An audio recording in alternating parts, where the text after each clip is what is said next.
Hey, how's it going, guys? This is Brandon here for RC Flight School. Today we're checking out the Slo-Stick.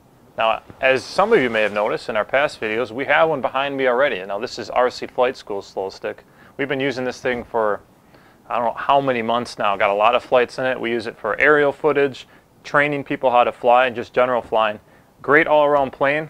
My buddy saw us flying it. He was interested in picking one up, so I told him if he didn't mind, we're going to open up his box to kind of give you guys a after the fact unboxing, I guess. Obviously this one's been ruffled through a little bit already, but I'm going to give you a few little tips and tricks. I've built countless Slo-Sticks in the past, so I got a few little things, a few little pieces of advice for you guys. Taking a look at the box, this is about as simple as it gets as far as planes goes.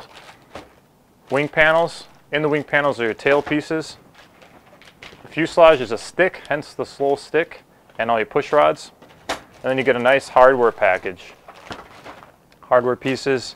And a pretty decent manual. There's a lot of Chinese in it, but they give you nice pictures to follow along. Now, as far as building goes, he was kind of leery about building this thing because it was his first plane. He had no idea what he was doing. I told him he should try it himself, which I'm hoping he's going to do after seeing this video, because really when you're building a stick plane where all you have is a nice straight fuselage, that's just really, in this case, I think a carbon fiber stick, and a basic tail, all you have to do is make sure everything's straight at a 90-degree angle from each other. You don't necessarily have to worry about warped fuselage or just things like that. It's about as simple as it gets.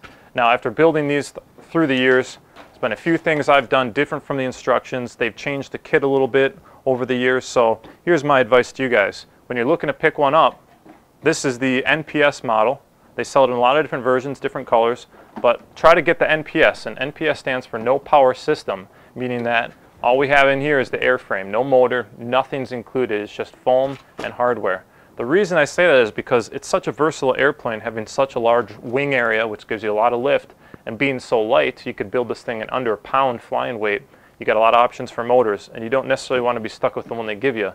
They'll sell it with a lot of brushed motors and even a brushless option. But again, I recommend going out and getting yourself the blank model so you can pick and choose which way you want to go. Brushless motors, you're going to be looking at anything from a 300 to a 480 or larger size outrunner.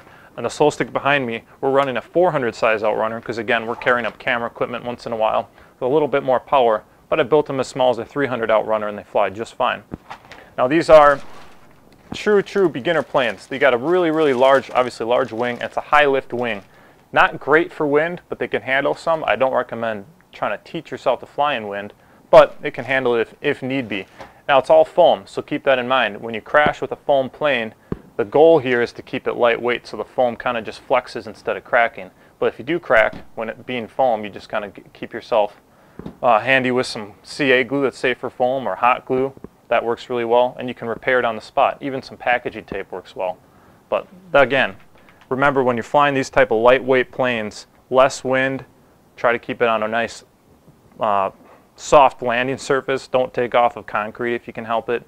Fly over a farmer's field with a short crop, that always works well. But again, it's just a nice foam plane, so keep it light and keep it in somewhere that's not going to crash too hard. That being said, as you're going through the kit, if you're buying a newer version, you're going to see this little funny wing piece. You may not be able to see it as well in the camera. Let me see if I can give you a little background to show it. This is a center wing, I guess you'd call it strengthener. This is going to sit right in the middle of the wing, right here when you're building it. And it's designed to give the wing extra rigidity. Now they already have some carbon fiber or fiberglass rods that run on the front and rear of the wing to strengthen it up. I found that this guy here adds a little bit too much rigidity. And what I mean by that is it holds the wing halves really flat. And this is a tail-only control plane, so you're controlling with rudder. And when you have a rudder-only plane and a beginner plane, you want dihedral. You want your wings to be angled up like this. That centerpiece tends to hold it down. It makes it a little bit too uncontrollable when you have a lot of wind or when you're in a tighter space.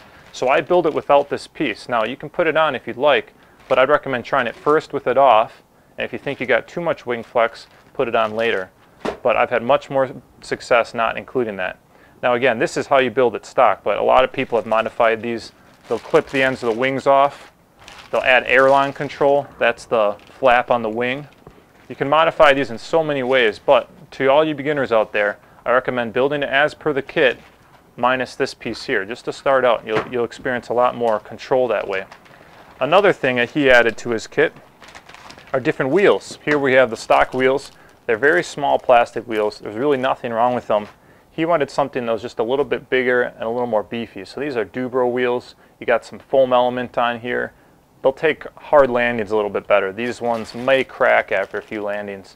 They'll let you land in a few more areas too. Again, just a little upgrade, not necessary, but something I recommended to him and he wanted to do right away. Other than that, build it slowly. Take your time with these. When you're piecing the tail together, you want to make sure everything's at a perfect 90-degree angle from each other. After you've got that, all the hardware pieces just slide onto your stick and there's really nothing left to worry about. So we may do a build video for this. I'm not sure. I'd like to do one for you guys, but at the same time I'm hoping this guy will build it, so maybe we can get him in here and do a little back and forth to show you guys what's going on. If you have any questions about the SloStick, just comment below. Obviously, I told you I got a lot of experience. We got one here behind me. We've had a lot of flight time on. They're great planes, great learning planes, but you got a few little things you got to keep in mind when flying a tail-only plane with such a large wing. So comment below. Tell me what you got to say. I appreciate you guys watching the videos, and we'll talk to you soon.